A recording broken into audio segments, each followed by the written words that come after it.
श्रावस्ती। पुरातत्व विभाग की जमीन पर मजार निर्माण का मामला, हिंदू संगठनों ने प्रदर्शन कर दर्ज कराया विरोध। गाटा संख्या 1392 रकबा 1.509 हेक्टेयर पर अवैध कब्जे का आरोप। हिंदू संगठनों ने के विरोध के बाद निरीक्षण को पहुंचे विधायक और एसडीएम। विरोध के बाद मजार के पास लगे सुन्नी सेंट्रल वक्फ बोर्ड के बैनर को हटाया गया। मजार से संबंधित कागजात नहीं दिखा सकी इंतजामिया कमेटी। एसडीएम ने पूरी रिपोर्ट मुख्यमंत्री कार्यालय को भेजने की बात कही। पुरातत्व विभाग की जमीन से अवैध निर्माण को भी हटाने के निर्देश दिए। कब्जा पूर्व से ही किया जा रहा था सपा समाजवादी सरकार में। अब जब हमने कागज पूरा व्यवस्थित किया, ढूंढा, तो वो जमीन संरक्षित भूमि है पुरातत्व के विभाग की, और बिना किसी कागज पत्तर के अवैध रूप से मजार बना दिया गया। मजार बनाने के बाद उसके अगल बगल की 2-4-5 बीघा जमीनों को कब्जा करने का प्रयास किया जाने लगा। मड़ई बना के, टंकी लगा के, पक्का निर्माण करके।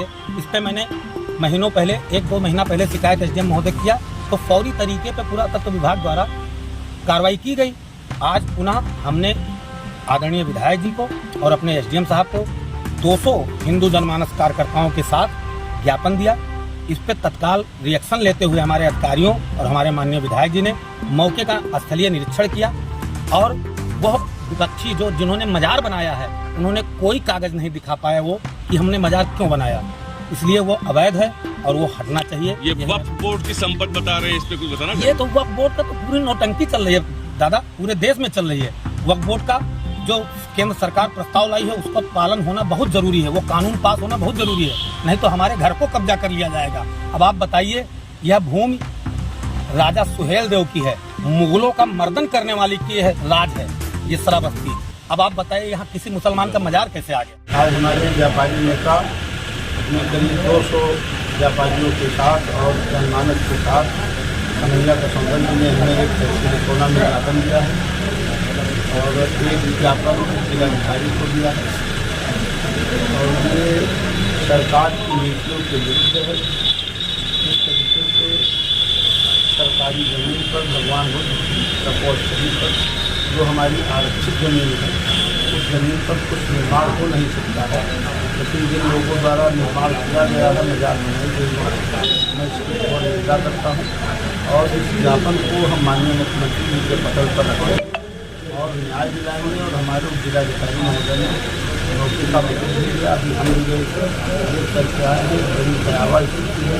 इस तरीके से जो हमारी सुरक्षित जमीन है, उस पर हम नहीं, कोई निर्माण नहीं कर सकता है। और इसी जमीन को अगर किसी ने अतिक्रमण करके और एक विशेष समुदाय के लोगों ने जो निर्माण करके कब्जा करने के नियम से कार्य किया जा रहा है, ये कतई नहीं हो पाएगा। जिस तरीके से हमारे योगी आदित्यनाथ जी के निर्देशन में जीरो टॉलरेंस की नीति पर, और जिस तरीके से अवैध कब्जे को लेकर के, अवैध निर्माण को लेकर के, अवैध कारनामे को लेकर के हमारे मुख्यमंत्री जी बहुत ही संवेदनशील हैं, और अधिकारियों को सख्त निर्देश भी दिए हैं कि कहीं पर कोई अनियमितता न होने पाए। उसी परिप्रेक्ष्य में श्रावस्ती का विस्तार उनको देखने को मिला। हमारे जिलाधिकारी महोदय और पुलिस क्षेत्राधिकारी महोदय और स्थानीय के ये लोग पूरी लग गई है, वहाँ शीघ्र ही उस स्थान को खाली करा करके और पुनः पुरातत्व के नेतृत्व में उसको संरक्षित करा दिया जाएगा। गड़बड़ी नहीं होगी। नमस्कार। आज हम सब माननीय विधायक जी के साथ गए थे, पुलिस की पूरी टीम, सीओ साहब, SHO, NMPT सभी लोग के साथ गए। लेकिन इससे पहले ही हमें इसकी सूचना संज्ञान में लाया गया था, तो वक्फ बोर्ड का जो बोर्ड लगा था उसे तो काफ़ी पहले हटवा दिया गया था। अब इस समय की जो स्थिति है, एक मजार बना है जिसके चारों तरफ एक बाउंड्री है, उसके संबंध में भी कोई अभिलेख इनके द्वारा प्रस्तुत नहीं किया गया है। यदि प्रस्तुत नहीं किया जाता तो उस पर विधिक कार्रवाई। क्या पाया गया एसडीएम साहब, इसमें वक्फ बोर्ड के कुछ पेपर्स इनके पास हैं कि ये सुरक्षित जमीन आराजी सहित में जो बहुत संरक्षित भूमि है, इसके बारे में कुछ जानकारी नहीं है? अभी तक कोई भी अभिलेख इनके द्वारा